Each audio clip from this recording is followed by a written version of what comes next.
ሰላም ጤና ይስጥልን ውድ የቻናላችን ተከታታዮች የፕሮግራማችን ቤተሰቦች፣ ይህ አብዲራዋ ቲዩብ ነው።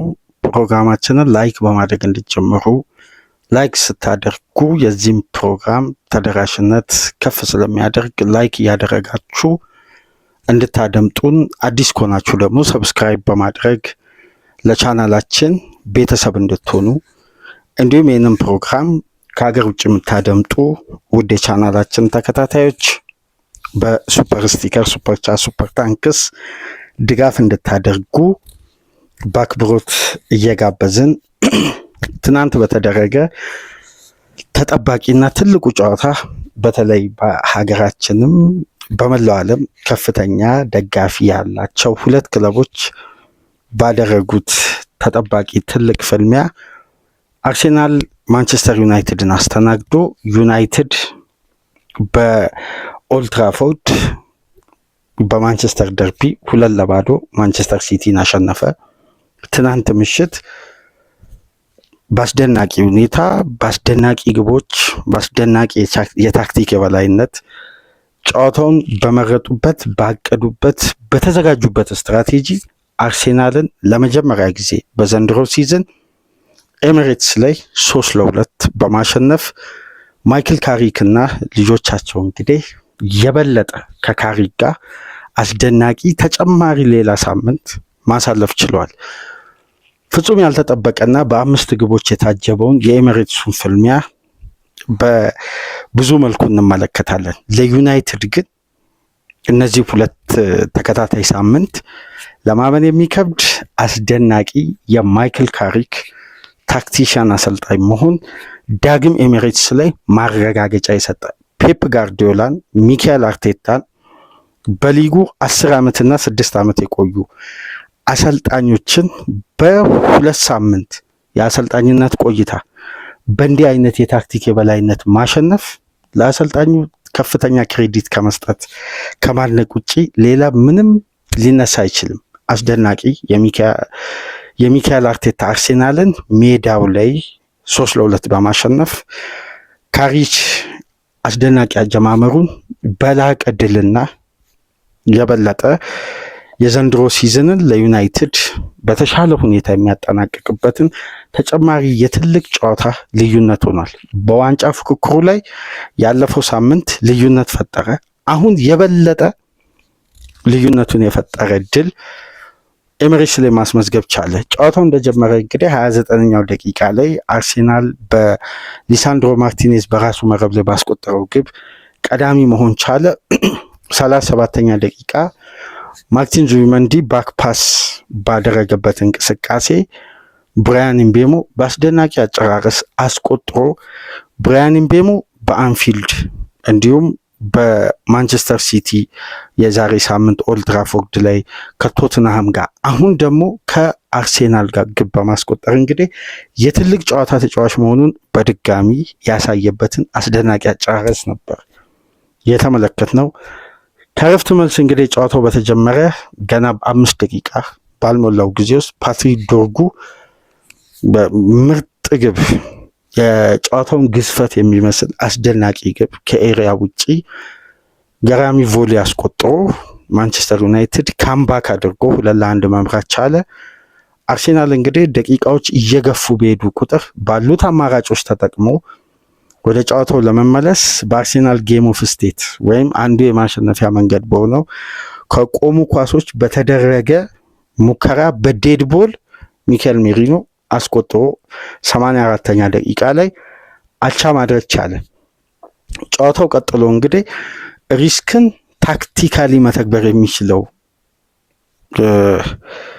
ማይክል ካሪክ 87ኛ ደቂቃ አርሴናል ከቆመ ኳስ ግቡን ካስቆጠረ ከ3 ደቂቃ በኋላ ማቲያስ ኩኛ በአስደናቂ ሌላ ግብ ከኤሪያ ውጪ አስቆጥሮ ማንቸስተር ዩናይትድ ኤሚሬትስ ላይ 3-2 ማሸነፍ ቻለ። ምን አይነት አስደናቂ አጋጣሚ ነው! ከመምራት ወደ መመራት፣ ከዛም ወደ አቻ፣ ከዛም ወደ አሸናፊነት የተቀየረው የአምስቱን የግብ ትርኢት በምሽቱ ጨዋታ ተመልክተናል።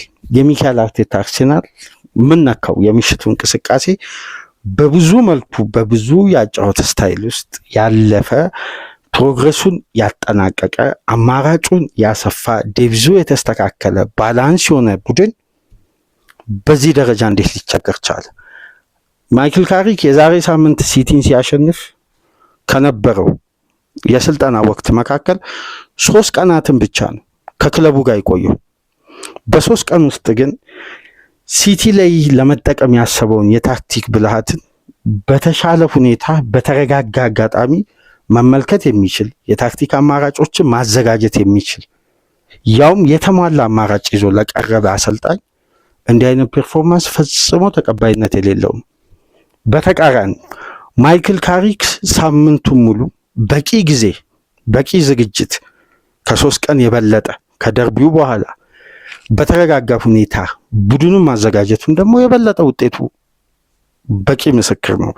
እንዴት የአርሴናልን አማካዮች ኤክስፕሎት በማድረግ የሚገኙ አጋጣሚዎችን መግደል። አርሴናል ቤት የሚፈለገው ብቃት ማንቸስተር ዩናይትድ ቤት ነበር። በተቃራኒው ማንቸስተር ዩናይትድ በካራክተር ደረጃ አርሴናልን መምሰል ነበረበት። ግን ዩናይትድ የቀድሞ አይደንቲቲውን ይዞ ነው ኤሚሬትስ ላይ የተገኘው። አርሴናል በተመሳሳይ ችግር፣ በተመሳሳይ ጥያቄ፣ በተመሳሳይ የአጨዋወት መንገድና ስህተት ከኖቲንጋም ፎረስቱ ያልተሻሻለ በዩናይትድ ደረጃ ለመዘጋጀት አርቴታ የወሰደ ታክቲክ አማራጭ 100% ያልሰራበት ጨዋታ ነበር። የትኛውም ደቂቃ ለሚካኤል አርቴታ ጤናማ አልነበረም። የሜዳው ፍሌክሰብል የበለጠ ግን እየተመሩ አቻ ሆኖም እየመሩም የተረጋጋው ቡድን ማንቸስተር ዩናይትድ ነው። ሃሪ ማጓየርንና ሊሳንድሮ ማርቲኔዝን ከተወሰኑ ቀናት ሳምንታት በፊት በዩናይትድ ምርጥ 11 ውስጥ ያላየ ናቸው። ዳሎትና ዶርጉ ከቡድኑ በተገኘው የዝውውር መስኮት እንዲሸኙ የሚጠበቁ ተጫዋቾች። በአማካይ ስፍራ ኮቢ ሜኑ በአሰልጣኝ ሩበን አሞሪም ጭራሽ የማይፈለግ አማካይ። ካሴሜሮ በአመቱ መጨረሻ ለመልቀቅ ቀደም ብሎ ይፋ ያደረገ ተጫዋች። በፊት መስመር በኩል ካሉ ተጫዋቾች ውስጥ አማድ በአፍሪካ ዋንጫ፣ ኢምቤሞ በአፍሪካ ዋንጫ ቆይቶ የመጡ። ይሄ ቡድን የትኛው ዲፓርትመንት ነው የሰከነው ከብሩኖ ውጪ? ግን ለቅንጅትም ለእርምትም ለበለጠን መነቃቃት ትልቅ አጋጣሚ የነበረው የሚካኤል አርቴታ አርሴናል ማንቸስተር ዩናይትድን ባነሳናቸው ነጥቦች ላይ መስሎ ዩናይትድ ደግሞ በአርሴናል ደረጃ ተቀምጦ ነው በምሽቱ ጨዋታ ያየ ነው። ሳይኮሎጂካሊ ጨዋታውን የማንበብ ከፍተኛ መነቃቃትና ከዚህ ጨዋታ የሚያስፈልገውን ነጥብ ለማግኘት የተዘጋጀው ቡድን ሰፊ ልዩነት አለ። በሊጉ አናት ላይ የተቀመጠ ቡድን የሚመስለው እኮ ዩናይትድ ነው። እርጋታው፣ ጌም ማኔጅመንቱ ለማስቆጠርና በጨዋታው የተገኘውን አጋጣሚ ላለማባከን የሚደረግ ስትራቴጂ ሁሉ የሚንጸባረቀው ማንቸስተር ዩናይትድ ላይ ነው። ለዛም ነው ከጨዋታው በኋላ አድማጮች በርካታ አስተያየቶችን ካደመጣችሁ ፓትሪክ ቪዬራ በአርሴናል ዊኒንግ ሜንታሊቲ ላይ ጥያቄ ያለኝ ሲል ነበር። የቀድሞ አርሴናል ተጫዋች። በተመሳሳይ ሌሎች የቀድሞ ተጫዋቾች እነ ዲክሰንም ይህን አስተያየት ሰጥተዋል። ለምንድን ነው ከዊኒንግ ሜንታሊቲ ጋር የምሽቱን ጨዋታ ያገናኙት? ለትልቅ ጨዋታ የሚደረግ ትኩረትና የማሸነፊያ መንገድ ሁሌም የአንድ ቡድንን የላቀ ጥንካሬ የሲዝኑን ጉዞ አይደለም፣ የጨዋታ ስትራቴጂን ያሳያል። ያለው የሜዳ ውስጥ ትኩረት አርቴታ ታክቲካሊ የተበለጠባቸውን ካሪክ የተሻለና አስደናቂ የታክቲክ ብልሃት የተጠቀማቸውን ሂደቶች እንመለከታለን። እስቲ ለማንኛውም የዛሬ የእንግሊዝ ጋዜጦች ይዘው የወጡትን አንዳንድ ጋዜጦችን እንመልከት። ከኋላ ገጽ ላይ በተለይ ዘሚረርን ስንመለከት ሼኪንግ ዘ ማይክ ነው የሚለው፣ የማንቂያ ደወል አይነት ነው። ዘሚረር ለሚካኤል አርቴታ ማንቸስተር ዩናይትድ ያስተላለፈ አይነት ጽሁፍ ነው ይዞ የወጣው። ዴሊ ኤክስፕረስ እንግዲህ ኩኛ ቢሊቪት የሚል ነው። አብዛኛው ጋዜጦችን ከተመለከታችሁ በኩኛ ቢሊቪት የሚል ነው። በተመሳሳይ ስታር ዴሊ ስታር ላይ የምትመለከቱትም በኩኛ ዙሪያ፣ ምክንያቱም የጨዋታው የማሸነፊያ ግብ። ነገር ግን በእያንዳንዱ ጋዜጦች ላይ ከተመለከታችሁ አርቴታ ዝቅ ያለበት ራይስ ፊቱን የያዘበት ምስል አለ። እንዲሁም በዘ ታይምስ ላይ በወጣው የዛሬ ጋዜጣ እትም ላይ እንደምትመለከቱት አርቴታ ኮልስ ፎር ሜንታል ስትሬንግዝ ከጨዋታው በኋላ በሰጠው አስተያየት። ይሄ ለምንድን ነው ከሜንታሊቲ ጋር የተገናኘው? ወደ በኋላ የምናነሳው ጉዳይ ይሆናል። እንዲሁም ቴሌግራፍ እንደምትመለከቱት አርሴናል ላክ የሜንታል ስትሬንግዝ ነው። እዚህ ላይም ስለ ሜንታሊቲ ነው የሚያነሱት። ሁሉም ላይ ማለት እንችላለን። ዘጋርዲያንም አይስፖርትም በኩኛ ግብና በኩኛ ላይ የታየው እምነት በማንሳት ነው። ጨዋታው እንዴት ነበር? እንዴት ተመለከታችሁት? እስቲ የመጀመሪያውን ግብ የሚካኤል አርቴታ አርሴናል አስቆጠረ። ከዛም በኋላ የነበረውን የመጀመሪያ 20 ደቂቃ አርሴናል ዳይሬክት አታክ ለማድረግ ሂንካፔም ወደ ዳሎት ጠጋ ብሎ ሳካም ከቲምበር ጋር ወደ ሉክሾ ጋር ጠጋ ብሎ ማንቸስተር ዩናይትድ ሲከላከል 6-2-2 ፎርሜሽን ይዛል። ሁለቱ ፉልባኮችን አንደርላፕም ኦቨርላፕም እንዳያደርጉ ነገር ግን ፒን ሆነው እዛ ጋር እንዲቆዩ በማድረግ ከሁለቱ ፊት ለፊት ያሉ ሁለቱ ዊንግ ተጫዋቾች እየተመለሱ እንዲያጠቁ ግን የማይክል ካሪክ ትልቁ የታክቲክ ብልጫ የነበረው ሁለቱ ዊንግ እንደ ዊንግ አልነበሩ የሚጫወቱት፣ እንደ አማካይ ነው። አርሴናል ግን ሜዳውን ይለጥጣል፣ ማንቸስተር ዩናይትድ ሜዳውን ያጠባል። ለመቀባበልም ፔኔትሬት ለማድረግም ለማጥቃትም ከራሱ የመጫወቻ ክልል ለመውጣትም ዩናይትድ የሚመርጠው የመሀሉን የሜዳ ክፍል ነው። አርሴናል ወደ ክንፍ መውጣት ነው የሚመርጠው። በዚህ መሰረት እንግዲህ ለመከላከል ስትራቴጂ ለማንቸስተር ዩናይትድ የበለጠ ቅንጅትን የፈጠረ መሀል ለመሀል ለሚደረገውም ኦቨርሎድ ደግሞ አመቺ የዩናይትድን ማጥቃት አርሴናል ራሱን አዘጋጀ። ይህን የምንልበትን ስትራቴጂ እናነሳለን። የመጀመሪያው ግብ ሊሳንድሮ ማርቲኔዝ በራሱ መረብ ላይ ካስቆጠረ በኋላ አርሴናል በቅርብ ሳምንት የምናየው አንድ የተለየ ሁለተኛ ውድድር ዓመት ላይ ያመጣው ባህሪ ያለ አንድ ግብ ካስቆጠረ በኋላ ተደጋጋሚ ጥረቶችን አድርጎ አከታትሎ አስቆጥሮ የግቡን አድቫንቴጅ ማስፋት በካራቦ ካፕም ከቼልሲ ጋር በሌሎች ውድድሮችም በሻምፒየንስ ሊግም ያለፈው ሳምንት ስንመለከት ቶሎ ሪያክት ያደርጋል።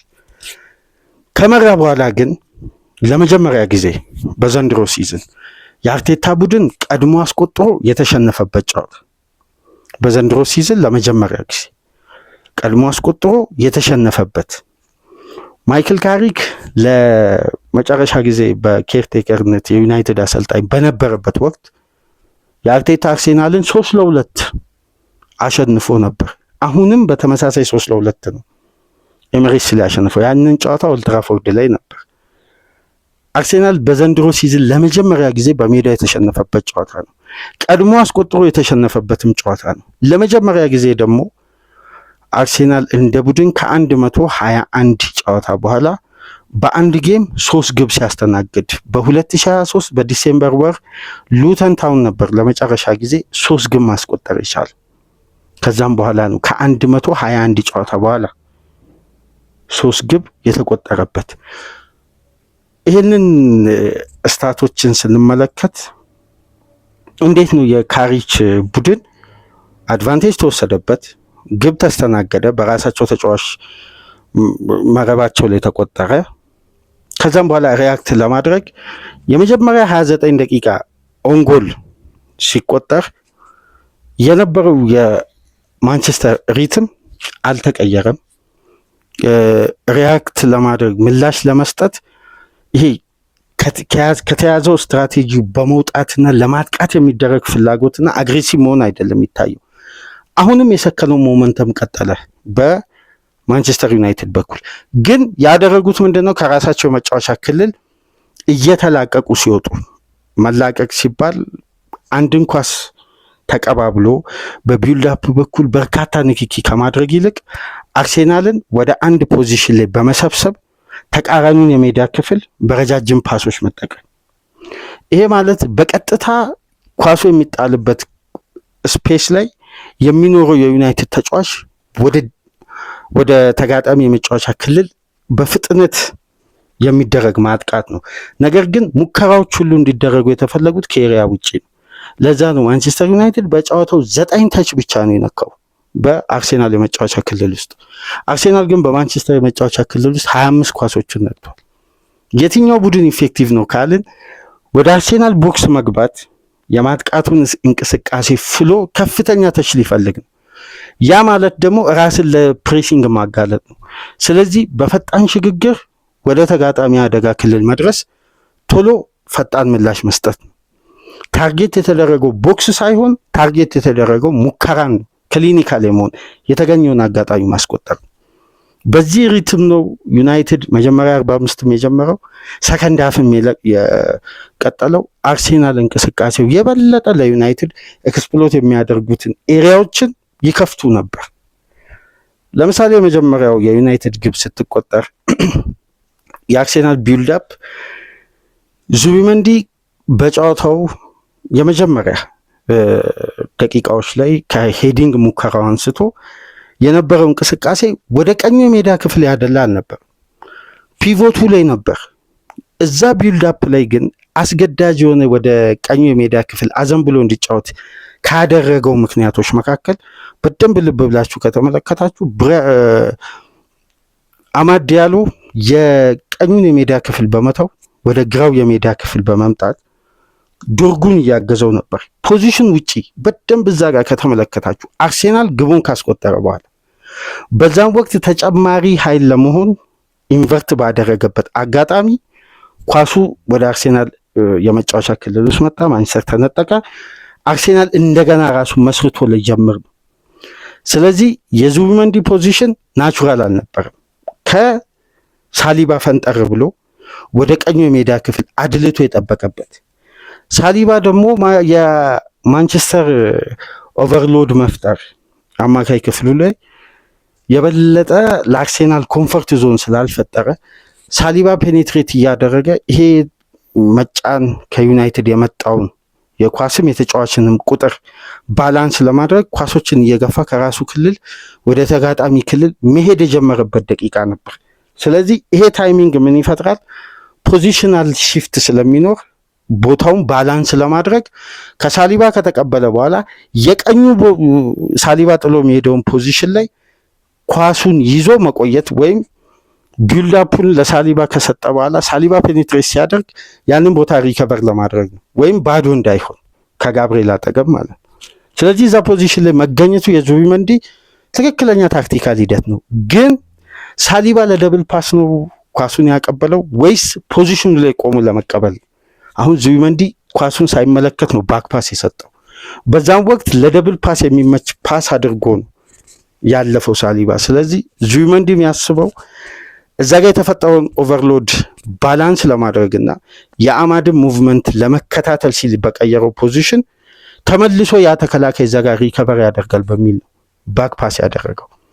አድቫንቴጅን መጠቀምና የትልቅ ጨዋታ ሜንታሊቲ መያዝ አንደኛው ጥቅም ይሄ ነው። ብራያን ምቤሞ እዛ ጋር የወሰነበት ኳሊቲ አንድ ለአንድ ሆነ ጨዋታው። አርሴናል ከዛም በኋላ የነበረውን ጥረት ተመልከቱ። በቀጥታ ዩናይትድ ሁለት አይነት የታክቲክ ሂደት ሲጠቀም ነበር። አንድ ቁጥር እዚህ ጋር ላንሳላችሁ። በቀጥታ ከዩናይትድ የጨዋታ አቀራረብ ጋር በቀጥታ ተያያዥ የሚሆን አርሴናል በጨዋታው ክሬት ያደረገው ኤክስጂ 1.21 ነው።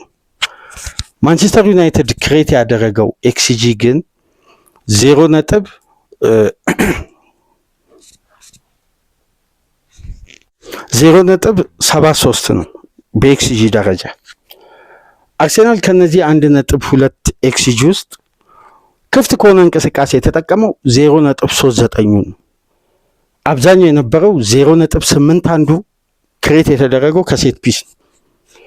ዩናይትድ 0.7 የተጠቀመው ኤክስጂ ክፍት ከሆነ እንቅስቃሴ ነው። 0.73 አለቀ በጨዋታው። ምንም አይነት የቆመ ኳስ አልተጠቀመም ዩናይትድ። ነገር ግን የዩናይትድ የታክቲክ ስትራቴጂ ከነበሩት መካከልና የአርሴናል አጫወት ለዚህ ሲስተም አመቺ ከሆነበት የካሪች ያለፈውን ሳምንት የአርሴናልን የቡድን እንቅስቃሴ በተለይ ቢልድ አፕና አማካዩ ላይ ለሚፈጠረው ጫና እንዴት በቀላሉ ኦቨርሎድ በመፍጠር የአርሴናል የአማካይ ክፍል ብልጫ በመውሰድ ተከላካዩን ማጋለጥ የሚችልበትን ስትራቴጂ ከቀረጸባቸው አንደኛው ሲስተም መካከል ሰከንድ ቦልና የረጃጅም ኳሶች አጠቃቀም። በደንብ ይህን ጨዋታ ከተመለከታችሁ አንፊልድ ላይ ሩበን አሞሪም የተጠቀሙት አይነት ታክቲክ የቀኙን ወይም የግራውን አንደኛውን ሴንተር ባክ ታርጌት ባደረገ ከሳም ላመንስ የሚነሱ ቀጥታ ኳሶች የመጀመሪያውን ኳስ የአርሴናል ሴንተር ባኮች እንደሚያሸንፉ ይታወቃል። ግን ሁለተኛ ኳስ ላይ በ4 ተጫዋቾች ፕረስ በማድረግ ያንን ኳስ ለመንጠቅ በደንብ ከተመለከታችሁ ኦቨርሎድ ማንቸስተር ዩናይትድ ሲፈጥር የነበረው ላመንስ ረጅም ኳስ ይለጋል። ሳሊባም ጋብሪኤልም ምቾት አልነበራቸው። ሁለቱም ጋር እየገባ ኢምቤሞ ኳሱን አይጨርፍም፣ ግን የእነሱን ፖዚሽን ያስታል። በደንብ አንፊልድ ላይ የምታስታውሱ ከሆነ ፈርስት ቦል ቫንዳይክ አሸነፈ፣ ሰከንድ ቦሉን ማንቸስተር አሸንፎ ኢምቤሞ ያስቆጠረው። ተመሳሳይ አይነት አጫወት ተመሳሳይ ቢልድ አፕ በመያዝ የአርሴናልን ሴንተር ባኮችን ታርጌት ያደርጉና በአማካዩና በተከላካዩ መካከል የማንቸስተር ዩናይትድ ብሩኖ ፈርናንዴዝ እና ዶርጉ ከኳሷ እንቅስቃሴ ጋር አብሮ ይሄዳሉ። ልክ ሁለተኛው ኳስ ላይ ያኔ በተናጠል የሚያገኙት ዙቢመንዲን ነው። በዛ እንቅስቃሴ ራይስ የግራውን 8 ቁጥር አዘንብሎ ነው በፖዚሽን የቆሙ። ስለዚህ ራይስ አጠገብ ማን አለ? አማድ አለ። ከሁለቱ ኳሱ ካለፈ ደግሞ ሜኑ አለ። ይሄ ሬክታንግል ፕሬሲንግ አንደኛ የተጋጣሚን አማካይ ባንዴ ስፔሶችን እንዲለቅና ተከላካዩ ምቾት ሳይሰማው ለአደጋ እንዲጋለጥ ማለት ነው። ኦቨርሎድ የሚፈጠረው በረጃጅም ፓስ እና ሰከንድ ቦልን በማሸነፍ ነው። የመጀመሪያ ኳስ አርሴናል እንደሚያሸንፍ ይታወቃል። የሁለቱ ተጫዋቾች የቆመ ኳስ ጥንካሬና የረጃጅም ኳሶችን የማስጣል አቅም ኤሪያል ዱዌሎች ላይ ያላቸው አስተማማኝነት ዩናይትድ ነበር ትልቁ የታክቲክ ብቃት አማካዩና ተከላካዩ መነጣጠል፣ በሁለቱ መካከል የሚፈጠረውን ስፔስ በአግባቡ ተጠቅሞ ከኤሪያ ውጪ ግቦችን ማስቆጠር ነው። በዚህ 100% የተዋጣለትን ስትራቴጂ ካሪች ይዞ መጣ። በዚህ ውጤታማ ሆነ። ኢታድ ኦልትራፎርድ ላይ ከሲቲ ጋር የነበረው የመልሶ ማጥቃት ሁለቱ ዊንግ በበቂ ሁኔታ ኳሶችን እየዘረጉ አማካዮቹ ላይን ብሬኪንግ ፓስ እያደረጉ ነበር። ተከላካዮቹ ፒን ሆኖ ነው እዛው የሚቆዩት ለመልሶ ማጥቃት ቡድኑ እንዳይጋለጥ ሃይላይን ለመስራት ብዙ አይደፍርም። ስለዚህ ይህን ስትራቴጂ ከላይን ብሬኪንግ ፓስ ረጅም ፓስ አደረጉት። ከአርሴናል ጋርም ላይን ብሬኪንግ ፓስ ተጠቅመዋል። ግን ተከላካይ ክፍሉ ለአማካዩ የሚሰጠው እገዛና የመከላከል ጥንካሬ ስላለ ይህንን ለመስበር የግድ ረጃጅም ፓሶች ያስፈልጉ ነበር። አርሴናል በጨዋታው 35 ረጃጅም ፓስ ሲያደርግ የረጃጅም ፓስ ስኬቱን ካያችሁ የአርሴናል 42% ነው። ማንቸስተር ዩናይትድ 55 ረጃጅም ፓሶችን አድርጎ ሰከንድ ቦል በማሸነፍ 89% ውጤታማ ነበር። ስለዚህ ከኳስ ውጭ የነበረው ሙቭመንት ማንቸስተር ዩናይትድ የበለጠ ይሄ የተገናኙበት የተቀናጁበት እያንዳንዱ ኳስ አለ ምክንያት አይሸጋገርም።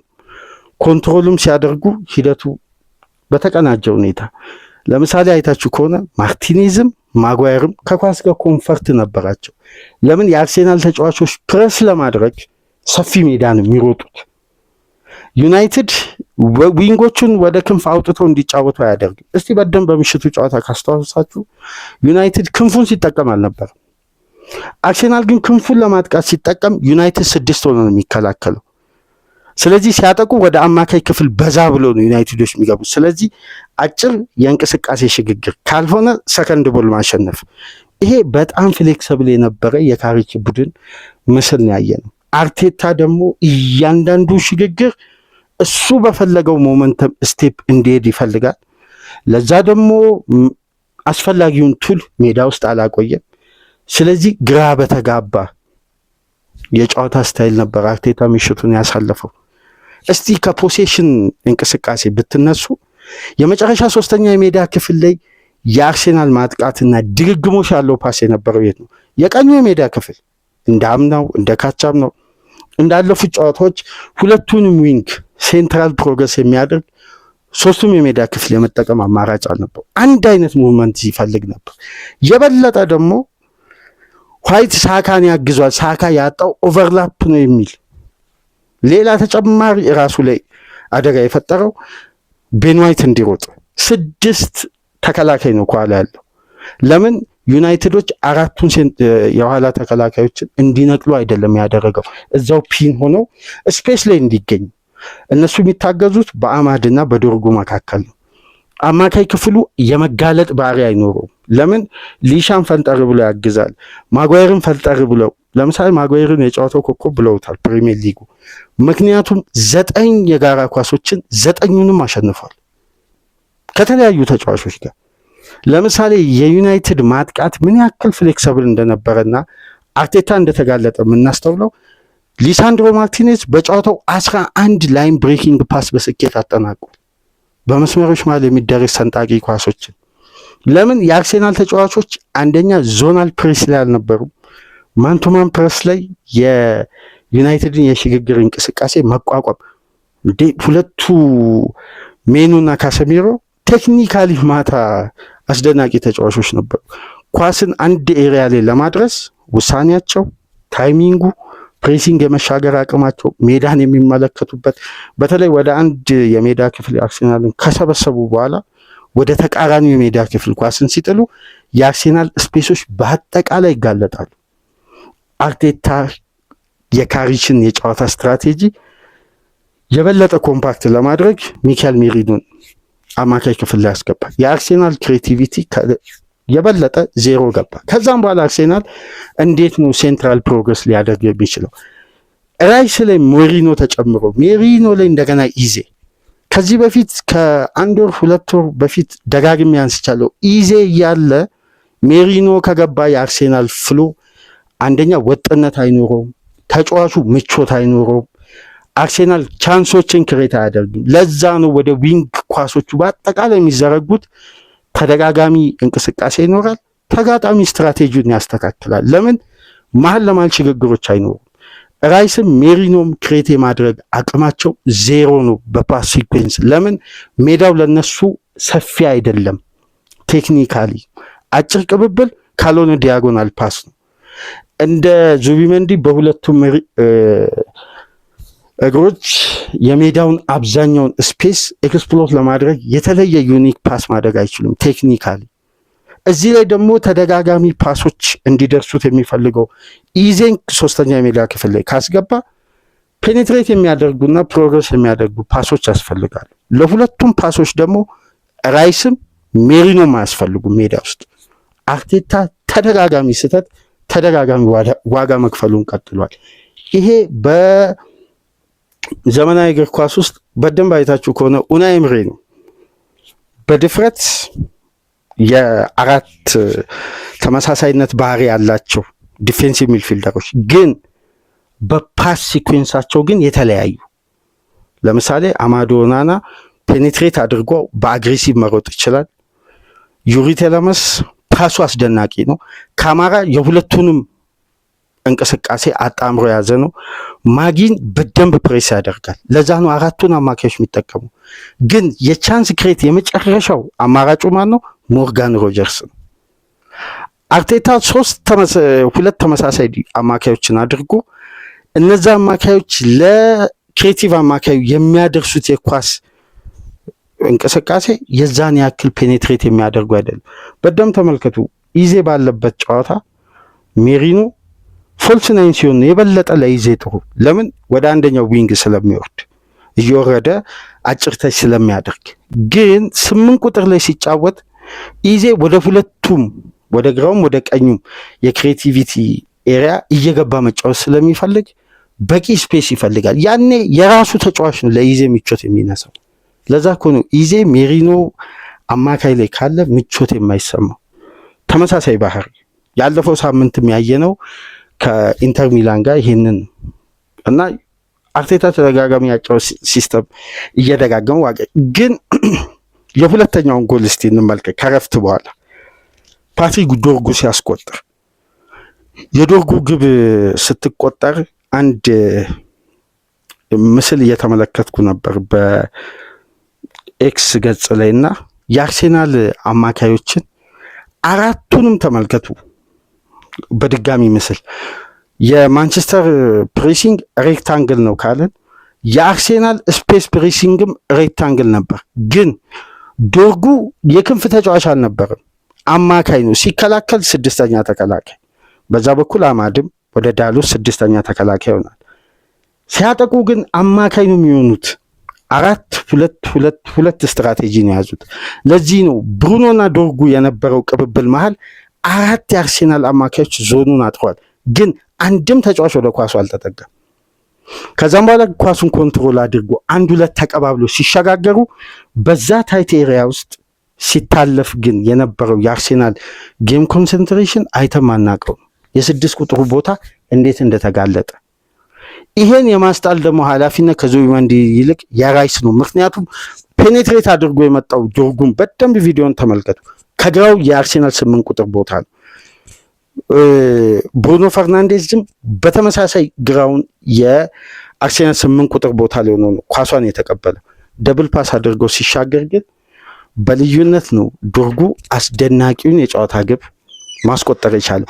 ይሄ ነው ኤክስፕሎት ሚድፊልደር ስፔስ የሚባለው። በተደጋጋሚ በፓስ ብቻ የአማካዮችን ይሄ ጠበብ አድርገው የሚከላከሉትን ስትራቴጂ መበታተን ወይም ያንን ኤሪያ መጠቀም በተለያየ የጨዋታ ቅርጽ። የዩናይትድ መናበብ ረጅም ዓመት አብሮ በጋራ ይቆዩ ይመስላል። የአርሴናል ሜዳ ውስጥ ይሄ ኮኔክት እየተያያዘ ለማጥቃት የሚደረገው ጥረት ግን ትናንት ገና የተገነባ ቡድን ነው የሚመስለው። ቅንጅቱ አንደኛ ሃይ ኢንቴንሲቲ አልነበረም። ዩናይትድ ሲያጠቃ አደጋ እንደሚፈጥር ያስታውቃል እንቅስቃሴው። በዛ ደረጃ ትላልቅ ሙከራዎች ተደርገው በጨዋታው ወይ አስደናቂ የምሽት ጨዋታ ሳይሆን ታክቲካሊ የምሽቱን ጨዋታ ለተመለከተ የአርቴታ ቡድን 3 ነጥብ ቢያገኝ ነበር። የሚገርመው በምሽቱ ጨዋታ ዩናይትድ እንደውም ካለፋቸው እኮ 3 ኢላማቸውን የጠበቁ ሙከራዎች 3ቱንም ነው ያስቆጠሩት። የአርቴታ ቡድን 4 ኢላማውን የጠበቀ ሙከራ አድርጓል። አንድም ግብ ግን ክፍት ከሆነ እንቅስቃሴ አልተቆጠረም። ይሄ ነው አሁን ችግሩ። ፍሌክሰብል አልነበረም የአርቴታ ቡድን። አማካይ ክፍሉ ላይ የሚደረገው ሽግግር አንድ አይነት። እስቲ የኖቲንግሃም ፎረስቱን ጨዋታ በአንድ ስክሪን ላይ ክፈቱና የምሽቱን ጨዋታ በአንድ ስክሪን ላይ ከፍታችሁ ሰከንድ አፉን ተመልከቱ። አንድ አይነት ሙቭመንት ነው የአርሴናል እንቅስቃሴ። ደክላን ራይስን በሜዳ ውስጥ አርቴታ የሚያቆይ ከሆነ ቀኝ ፉልባክ ማድረግ ይችላል፣ ግራ ፉልባክ ማድረግ ይችላል፣ ሴንተር ባክ ማድረግ ይችላል። ዙቢመንዲን እየቀየረ ግን የአርሴናል የፓስ ፕሮግረስን እየቀነሰ በጨዋታው ክለቡ ፍላጎት አለው፣ ተጫዋቾች ፍላጎት አላቸው፣ ግን በፍላጎት ብቻ ኳስ ፔኔትሬት አይሆንም። እንቅስቃሴዎች ሁሉ ስፔስን ማሸነፍ ነው። ዩናይትድ ለዚህ ነው ቅንጅት፣ በጣም ከፍተኛ ቅንጅት፣ አብሮ በጋራ የቆዩ የሚመስሉት። አንድ ፓስን ለማሸጋገር ዩናይትድ አይጨነቅም፣ ለፕሬሲንግ አይጋለጥም። ካሲሚሮና ማይኑ መካከል የነበረው መናበብ አንድ የፓስ ሲኩዌንስ ላይ ዩናይትድ እርጋታ አለው፣ ስፔሶችን ይጠቀማል።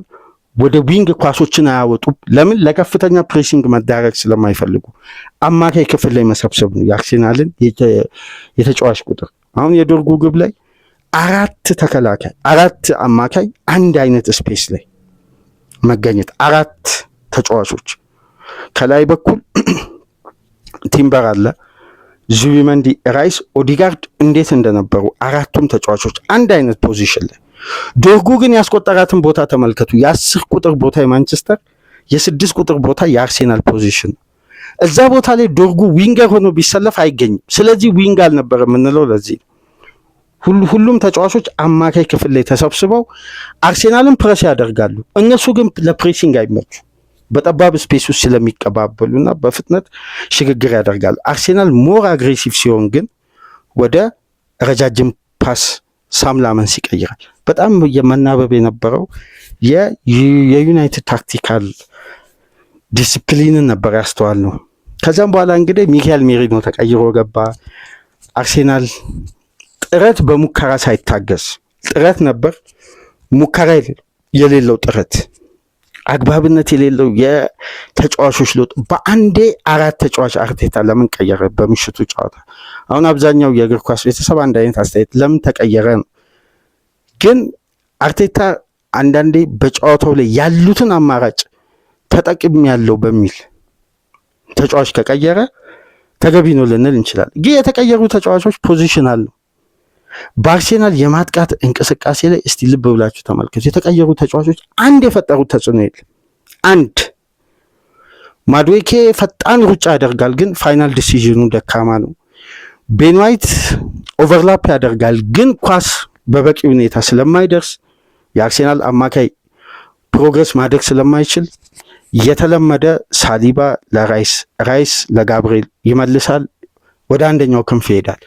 ሴንትራል ፕሮግረስ ዩናይትድ የበለጠ ኦቨርሎድ የሚፈጥሩበት ቦታ ላይ የክሬቲቭ አማካዮችን ቁጥር ማብዛት እየተቻለ ታይት ጌም አደረገው። የኖቲንግሃም ጨዋታን ድረ ጨዋታ ግምገማ ያደረግንበትን ፕሮግራም ተመልከቱ፣ ወደኋላ መለስ ብላችሁ። አርቴታ ራሱን በራሱ ነው ዞኑን የሚያጥረው ወይም ጨዋታውን ኮምፓክት የሚያደርገው። ሜሪኖ ከቆመ ኳስ ሊያስቆጥር ይችላል፣ ግን የዩናይትድ የሴት ፒስ ጥንካሬስ በዘንድሮ ሲዝን እኮ ከአርሴናል አይተናነስም። አይቆጠርበትም፣ ያስቆጥራል። ስለዚህ የሚካኤል አርቴታ ቡድን ክፍት ለሆነ እንቅስቃሴ አሁንም ስትራቴጂው ትክክል አልነበረም። ትልቁ ውሳኔ 4 ተጫዋቾችን ቀየረ። በመጀመሪያ ደረጃ አርሴናል ለምንድን ነው ፕሬሲንግ ስስ የሆነበት ዋነኛ ምክንያት በትናንትናው ጨዋታ ካስተዋላችሁ ከዚህ በፊት ከኳስ ጋር ያለው ሰርቪስ በጣም ዝቅተኛ ነው። የአርሴናል ሂደቱ ዮኬሬስን አያካትትም ስንል ነበር። ነገር ግን ያለ ኳስ ሂደቱ ዮኬሬስን ያካትታል። ለምን? ሁለቱን ሴንተር ባኮችን ፒን አርጎ መያዝ ይችላል፣ ኳስ እንዳይጀምሩ ማድረግ ይችላል፣ ቢልዳፖችን መረበሽ ይችላል ስንል ነበር። አሁን በትናንት ምሽቱ ጨዋታ ጄሱስ በየትኛው ኳስ ነው ማርቲኔዝን ማጓየርን ፕረስ ያደርግ ያያችሁት?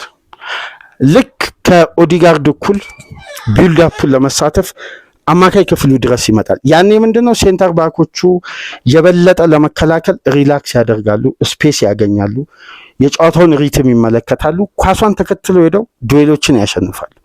ለምን? ያ አጥቂ በተገቢው ፖዚሽን ላይ ስለሌለ ከፖዚሽን ውጪ ስለሆነ ኳስ ለማሸነፍ አንድ እንቅስቃሴ ላይ ተጨማሪ ትርፍ ተጫዋች ዩናይትድ ያገኛል ማለት ነው። ስለዚህ የጄሱስ መሰለፍ ዋጋ ቢስ የነበረ ውሳኔ ነው በአርቴታ በኩል። ግን በተቃራኒ ዩናይትድ እንዴት የተጫዋች አማራጭና ይሄ የሜዳ ውስጥ አድቫንቴጅን በቀላሉ እንደሚጠቀም ትርፍ ተጫዋች የሚገኝበት ስፔስ ላይ ዩናይትድ በቀላሉ ያልፋል ኳሶች። ብሩኖ እንዴት ነበር ምሽት ላይ የአማካይ ክፍሉ ላይ ስትሬች ሲያደርግ፣ ሲፈልግ ኮምፓክት ሲያደርግ፣ ሲፈልግ ኳሶችን በረጅሙ ሲፈልግ በአጭር ንክኪ። ሜኑ እንዴት ነበር ድሪብል የሚያደርገው በምሽቱ ጨዋታ?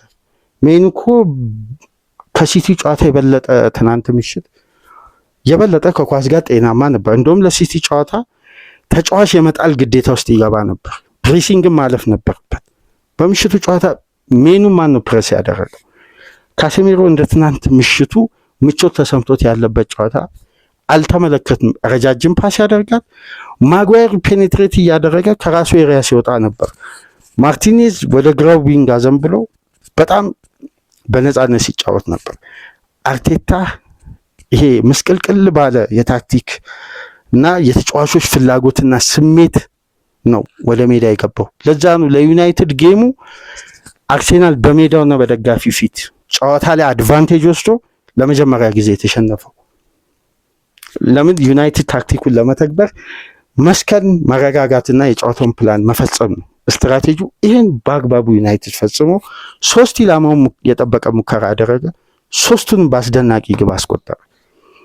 የመጨረሻው ሜሪኖ ከሴት ፒስ ካስቆጠረ በኋላ የዩናይትድ ማጥቃት አሁንም በተመሳሳይ ሁኔታ ዶርጉ ተቀይሮ ወጥቷል።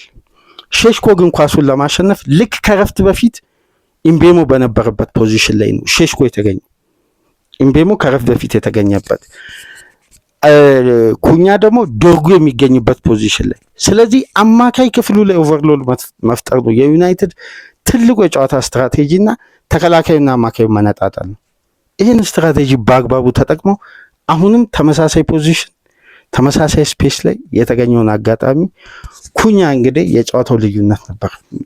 በአስደናቂ ግብ ዩናይትድ በምሽቱ ጨዋታ ያስቆጠራቸው ግቦች የትልቅ ጨዋታ ግብ ነው። አስደናቂና ማራኪ ግቦች ሁሉም ማለት ይቻላል። 11ዱም ተጫዋች በምሽቱ ጨዋታ በዩናይትድ በኩል ሬት ብናደርግ ከ7 በላይ ነው የሚያገኙት።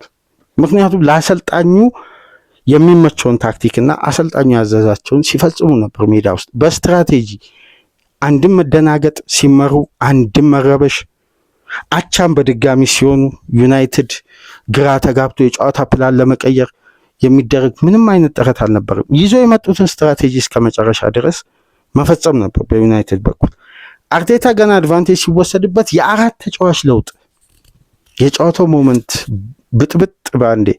እንደው ሪትም ለመያዝ እኮ 5-10 ደቂቃን ትዕግስት ያስፈልጋል። መሀል ላይ የአማካይ ቁጥሩ ስህተት እየተከተለ ደግሞ አርቴታ በቅርብ ሳምንት የጨዋታ ፕላን ላይ ያየ ነው። አንድ ስህተት ሲፈጠር ያን ተጫዋች ሰለባ ማድረግ። በዘመናዊ እግር ኳስ እኮ ትላልቅ ጨዋታዎች ላይ ትላልቅ ተጫዋቾች ባክፓስ እያደረጉ ስህተት ይፈጥራሉ።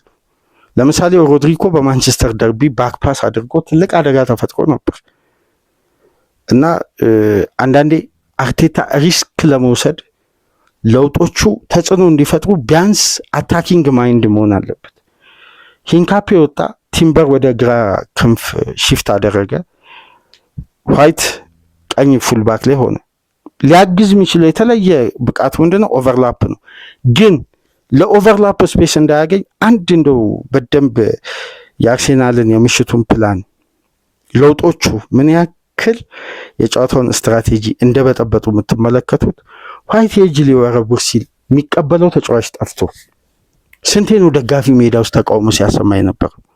ለምን ወርዶ የሚቀበል ቴክኒካሊ የጨዋታውን ሪትም ከፍም ዝቅም ፍጥነትም ያለው ዝግ ባለ ቴምቦ ሪትሙ እንዲቀጥል የሚያደርግ የሜዳ ውስጥ እይታው የላቀ የሆነ የዙቢመንዲ አይነት አማካይ ዙቢመንዲ ነቅሎ አርቴታ ምን ፈልጎ ነው አማካዩ ክሬት እንዲያደርግ ቻንስ። እዚህ ላይ ቢያንስ ኦዲጋርድ እንደሚና አለው ተመልሶ ጠለቅ ብሎ ወደኋላ ወርዶ ቢልድ አፑ መምራት ይችላል። ኢዜ እንዲህ አይነት ፍሌክሲቢሊቲ የለው።